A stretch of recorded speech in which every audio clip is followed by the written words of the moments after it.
Hello friends, तो स्वागत है आप सभी का आज के इस वीडियो में। तो आज के इस वीडियो में जो है मैं आप लोगों को कारक से रिलेटेड कंप्लीट ऑब्जेक्टिव का प्रैक्टिस करवाने वाला हूं, और वो भी फुल कॉन्सेप्ट के साथ। अगर ये वीडियो आप लोग देख लेते हैं तो भरोसा रखिए 100% जो कारक से बनने वाला एक भी ऑब्जेक्टिव मिस नहीं होगा, और कारक के बारे में जो है कंप्लीट समझ आप में आ जाएगा। तो चलिए पहले इस ऑब्जेक्टिव को समझने से पहले मैं कुछ कारक का जो है सामान्य परिचय बता देता हूँ। तो देखिए, आप लोगों के एग्ज़ाम में तो मान लीजिए सब्जेक्टिव क्वेश्चन होता नहीं है, तो होता है ऑब्जेक्टिव। तो सिर्फ आप लोगों को ये याद रखना है जो कारक के कितने भेद होते हैं। तो याद रखिएगा, जो कारक के जो है टोटल 8 भेद होते हैं, उसका आप लोगों को नाम याद रखना है, और उसकी जो विभक्ति चिन्ह है वो याद रखना है। तो एक बार मैं इसको बता देता हूँ, उसके बाद ले चलता हूँ ऑब्जेक्टिव पर, तब आप लोगों को पता चलेगा जो कैसे ऑब्जेक्टिव बनता है। तो सिंपली याद रखिएगा जो कारक के कितने भेद होते हैं। तो कारक के टोटल 8 भेद होते हैं। पूछा जाएगा कौन कौन, तो ये आप लोग देख सकते हैं। तो देखिए, पहला हो गया कर्ता कारक, दूसरा हो गया कर्म कारक, तीसरा हो गया करण कारक, चौथा हो गया संप्रदान कारक, पांचवा हो गया आपादान कारक, छठा हो गया संबंध कारक, सातवां हो गया अधिकरण कारक, और आठवां हो गया संबोधन कारक। उसके बाद ये जब कारक नाम याद हो जाए तो उसकी विभक्ति चिन्ह जो है ये याद कर लेना है। ये उसका समझिए एक प्रकार से कोड हो गया, जो इसी से आप लोगों को कारक पकड़ में आएगा। तो याद रखिएगा, कर्ता कारक का जो चिन्ह है ये क्या है, ने है। कर्म कारक का जो चिन्ह है ये क्या है, को है। उसके बाद करण कारक का जो चिन्ह है ये क्या है, से द्वारा है। से या द्वारा, मतलब जिसके द्वारा या से लगा रहे तो हो उसको समझेंगे हम करण कारक। उसके बाद संप्रदान का क्या है चिन्ह, तो को रहेगा या के लिए रहेगा। उसके बाद अपादान का क्या रहेगा, तो से रहेगा, लेकिन इसको अलग होने के अर्थ में होगा। याद रखिएगा, यहाँ जो से रहेगा जब साथ साथ होने का बोध होगा तो उसको समझेंगे करण कारक। और अपादान में इसका भी चिन्ह से है, लेकिन इसको अलग होने के अर्थ में यूज करेंगे। जैसे बोलेंगे वृक्ष से पत्ता गिरता है, तो वहाँ पे हो जाएगा आपादान कारक। जैसे बोलेंगे जो मैं कलम से लिखता हूँ, तो देखिए कलम क्या है, हाथ के साथ साथ होता है, या कलम के द्वारा हम लिखते हैं, तो इसलिए मैं कलम से लिखता हूँ, तो यहाँ हो जाएगा करण कारक। तो उम्मीद है आप लोगों को इस करण में और आपादान में समझ आ गया होगा। उसके बाद है संबंध कारक। तो नाम से ही स्पष्ट है संबंध कारक में क्या होगा, तो संबंध बताएगा। जैसे का, के, की, नाने, नी ये सब लगा रहेगा तो समझिएगा संबंध कारक है। वैसे आगे के ऑब्जेक्टिव में तो पूरा डॉट आप लोगों का क्लियर हो जाएगा। उसके बाद अधिकरण का जो है क्या हो जाएगा, में पर। और संबोधन में क्या हो जाएगा, हम किसी को संबोधन कैसे करते हैं, जो हे, अरे, अजी सुनिए, बोले हैं ना, अरे कहाँ जा रहे हो, ए जी आइए इधर, तो ये सभी क्या है, तो ये सभी हो जाएगा आप लोगों को संबोधन कारक। तो देखिए याद कैसे रखिएगा, तो याद रखिएगा कर्ता ने, कर्म को, उसके बाद करण से, संप्रदान को के लिए, आपादान से, संबंध काके की, अधिकरण में पर, और संबोधने हे, अरे, अजी, ऐसे करके याद रखना है। कर्ता ने कैसे याद रखना है, कर्ता ने कर्म को करण से, संप्रदान को के लिए, आपादान से, संबंध काके की, अधिकरण में पर, और संबोधने हे, अरे, अजी। और यहाँ करण में याद रखिएगा से या द्वारा रहता है, जिसका बोध हमेशा साथ साथ होने के अर्थ में होता है। और आपादान का चिन्ह होता है से, लेकिन इसका अलग होने के अर्थ में होता है। तो चलिए अब हम लेके चलते हैं आप लोगों को ऑब्जेक्टिव की ओर। तो देखिए, अब ऑब्जेक्टिव आप लोगों को किस प्रकार से चुटकियों में बनता है ये देखिए। पहला क्वेश्चन है जो वह कलम से लिखता है, इस वाक्य में से जो है कौन सा कारक है। तो अभी जस्ट मैंने बताया है जो से का जो है दो चिन्ह है, एक आपादान का भी है और एक है करण का।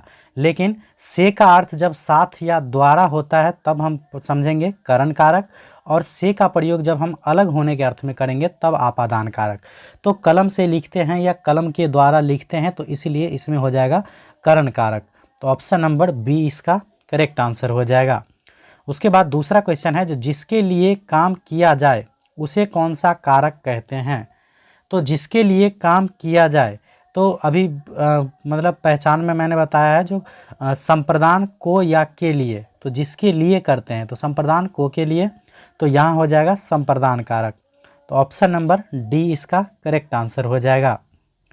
उसके बाद नेक्स्ट क्वेश्चन हमारा तीसरा है जो वह जन्म का भिखारी है, इस वाक्य में जो है का कौन सा कारक है। तो वह जन्म का भिखारी है, तो इसमें मैंने बताया है जब भी का, के, की लगा रहे तो समझ जाइएगा संबंध कारक है। तो इसका जो आंसर हो जाएगा ये ऑप्शन नंबर ए करेक्ट हो जाएगा। उसके बाद 4 नंबर क्वेश्चन है जो मुझे अपनी कमाई से खाना मिलता है, इस वाक्य में जो है से किस कारक का उदाहरण है। तो यहाँ भी देखिए से अलग होने का बोध नहीं हो रहा, कमाई से या कमाई के द्वारा, तो दोनों बात एक ही है। तो ये हो जाएगा आप लोगों को करण कारक। तो ऑप्शन नंबर ए इसका करेक्ट आंसर हो जाएगा। उम्मीद करता हूँ आप लोगों को वीडियो समझ में आ रहा होगा। अगर वीडियो समझ में आ रहा होगा तो लाइक ज़रूर कर दिया कीजिए। उसके बाद चलते हैं अगले क्वेश्चन की ओर। तो 5 नंबर क्वेश्चन है जो घोंसले से पक्षी निकला किस कारक का उदाहरण है। तो यहाँ देखिए से, तो बोला जा रहा है घोंसले से पक्षी निकला, तो घोंसला से पक्षी क्या हो रहा है, अलग हो रहा है। तो मैंने बताया था जो से चिन्ह तो रहेगा, लेकिन जब अलग होने का अर्थ होगा तब हम समझेंगे उसे आपादान कारक। तो ऑप्शन नंबर डी इसका करेक्ट आंसर हो जाएगा। उसके बाद नेक्स्ट क्वेश्चन हमारा है 6 नंबर, जो हरि मोहन को मारता है। तो हरि जो है किसको मारता है, मोहन को। तो मैंने याद करवाया है जो कर्ता ने कर्म को, तो यहाँ आ गया को, तो समझ लेंगे इसमें क्या हो जाएगा, तो ये हो जाएगा कर्म कारक। तो ऑप्शन नंबर बी इसका करेक्ट आंसर हो जाएगा। उसके बाद 7 नंबर क्वेश्चन है जो कारक के कितने भेद है। तो कारक के अभी जस्ट मैंने बताया जो कारक के कुल 8 भेद है। कितना है, 8 है। तो ऑप्शन नंबर बी इसका करेक्ट आंसर हो जाएगा। मैं उम्मीद करूंगा जो आप लोग वो कारक के भेद मतलब उसका नाम और विभक्ति चिन्ह दोनों याद कर लीजिएगा, ताकि कारक से बनने वाला एक भी क्वेश्चन आप लोगों से मिस नहीं होगा। उसके बाद नेक्स्ट है 8 नंबर क्वेश्चन, जो से जो है किस कारक का विभक्ति चिन्ह है। तो से तो पता होगा आप लोगों को, 2 कारक का विभक्ति चिन्ह है, एक है करण और दूसरा है आपादान। तो यहाँ करण नहीं दिया गया है, तो यहाँ हम आपादान लगा देंगे। तो ऑप्शन नंबर सी इसका करेक्ट आंसर हो जाएगा। उसके बाद 9 नंबर क्वेश्चन है जिस वाक्य में जिस शब्द से क्रिया के साथ संबंध का बोध होता है, जिसमें क्रिया के साथ संबंध का बोध होता है उसे कौन सा कारक कहते हैं। तो उसको बोला जाता है करण कारक। हालांकि 9 के आंसर से मैं असंतुष्ट हूँ, आप लोग बताइएगा जो 9 नंबर क्वेश्चन का आंसर क्या होगा। उसके बाद नेक्स्ट है 10 नंबर क्वेश्चन, जो लोगों ने चोर को मारा, इस वाक्य में को किस कारक का चिन्ह है। तो यहाँ भी आ जाएगा कर्म को, सिंपल हो जाएगा, ये हो जाएगा कर्म कारक। तो ऑप्शन नंबर बी इसका करेक्ट आंसर हो जाएगा। उसके बाद 11 नंबर क्वेश्चन है जो करण कारक का विभक्ति चिन्ह क्या है। तो करण कारक का विभक्ति चिन्ह क्या है, तो ये पता होगा आप लोगों को, से या के द्वारा। तो ऑप्शन नंबर डी इसका करेक्ट आंसर हो जाएगा। उसके बाद 12 नंबर क्वेश्चन है जो पिता ने पुत्र को पुकारा, किस कारक का उदाहरण है। तो पिता ने पुत्र को, क्या हो जाएगा, पिता ने पुत्र को, तो यहाँ क्या हो जाएगा, कर्म को, क्या हो जाएगा, कर्म को। तो यहाँ जो आंसर हो जाएगा ये ऑप्शन नंबर डी हो जाएगा। किसको पुकारा, पुत्र को, तो को किस कारक का चिन्ह है, तो ये हो जाएगा कर्म कारक का। तो इस प्रकार से इसका डी करेक्ट हो जाएगा। उसके बाद नेक्स्ट क्वेश्चन है 13 का, बोला जा रहा है मदन ने घड़े से पानी ढाला। तो मदन जो है ये घड़े से क्या किया, पानी ढाला। तो घड़े से जब पानी ढालेगा तो क्या होगा, घड़ा से पानी अलग होगा। तो जब ये हम से का प्रयोग अलग होने के अर्थ में करेंगे तो उसे हम लोग बोलेंगे आपादान कारक। तो इस प्रकार से इसका जो आंसर हो जाएगा ये ऑप्शन नंबर बी करेक्ट हो जाएगा।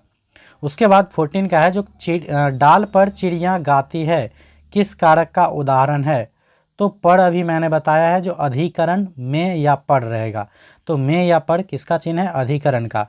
तो डाल पर चिड़िया बैठा है, तो क्या हो जाएगा, अधिकरण कारक। तो ऑप्शन नंबर ए इसका करेक्ट आंसर हो जाएगा। जैसे बोलेंगे जो कमरे में बिल्ली है, तो यहाँ में भी रहता तो भी हो जाता अधिकरण कारक। तो उम्मीद करता हूँ आप लोगों को समझ में आ रहा होगा।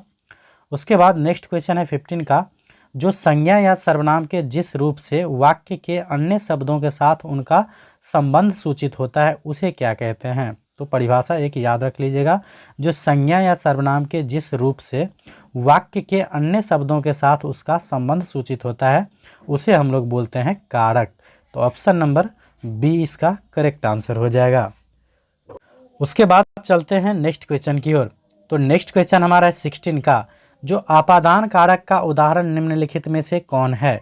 तो देखिए आपादान कारक का चिन्ह क्या है, तो आपादान कारक का चिन्ह है से। आपादान कारक का चिन्ह क्या है, से है, लेकिन अलग होने के अर्थ में। तो जैसे देखिए, मैंने हरि को बुलाया, तो यहाँ को हो जाएगा, क्या हो जाएगा, कर्ता ने कर्म को, तो इसमें हो जाएगा कर्म कारक। जैसे बोला किशोर ने खा लिया, तो कर्ता ने, किशोर ने, तो ये हो जाएगा कर्ता कारक। जैसे बोलेंगे हे भगवान, तो हम क्या कर रहे हैं, एक प्रकार से उसको संबोधन कर रहे हैं, तो ये हो जाएगा संबोधन कारक। यहाँ लड़का पेड़ से गिरा, तो यहाँ से तो चिन्ह है, और लड़का पेड़ से गिरा, तो पेड़ से गिरा तो पेड़ से अलग हो रहा है, तो इसलिए यहाँ जो हो जाएगा ये ऑप्शन नंबर सी इसका करेक्ट आंसर हो जाएगा। जो लड़का पेड़ से गिरा किस कारक का उदाहरण हो जाएगा, तो ये हो जाएगा करण कारक का, करण कारक, आपादान कारक का, क्या हो जाएगा, आपादान कारक का। उसके बाद नेक्स्ट है 17 का, जो शीला ने सावित्री को जी भर कोसा, तो किसको कोसा, सावित्री को, तो कर्म को, तो यहाँ कौन सा कारक हो जाएगा, तो ये हो जाएगा कर्म कारक। तो ऑप्शन नंबर बी इसका करेक्ट आंसर हो जाएगा। उसके बाद नेक्स्ट क्वेश्चन है 18 का और आज का लास्ट क्वेश्चन, जो वर्षा के लिए मेघ चाहिए, यह किस कारक का उदाहरण है। तो अभी जस्ट मैंने बताया था जो संप्रदान का क्या होता है चिन्ह, तो को या के लिए, मतलब जिसके लिए चाहिए, तो क्या है, वर्षा के लिए चाहिए मेघ, तो के लिए, संप्रदान के लिए, संप्रदान को के लिए, तो ये हो जाएगा संप्रदान कारक। तो ऑप्शन नंबर बी इसका करेक्ट आंसर हो जाएगा। तो मैं उम्मीद करूंगा आप लोग जो कारक के मैंने 8 भेद बताया है उसका नाम याद रख लीजिएगा और उसका चिन्ह याद रख लीजिएगा। तो आप लोगों को जो है कारक से किसी भी टाइप से ऑब्जेक्टिव बना लिया जाए तो कोई भी दिक्कत नहीं होने वाला है। तो चलिए, उम्मीद करता हूँ वीडियो पसंद आया होगा। वीडियो पसंद आए तो लाइक कमेंट ज़रूर कर दिया कीजिएगा और अपने दोस्तों के साथ शेयर ज़रूर कर दिया कीजिए। और इसी प्रकार के वीडियो को देखने के लिए चैनल को सब्सक्राइब ज़रूर कर लिया कीजिए। Thanks for watching.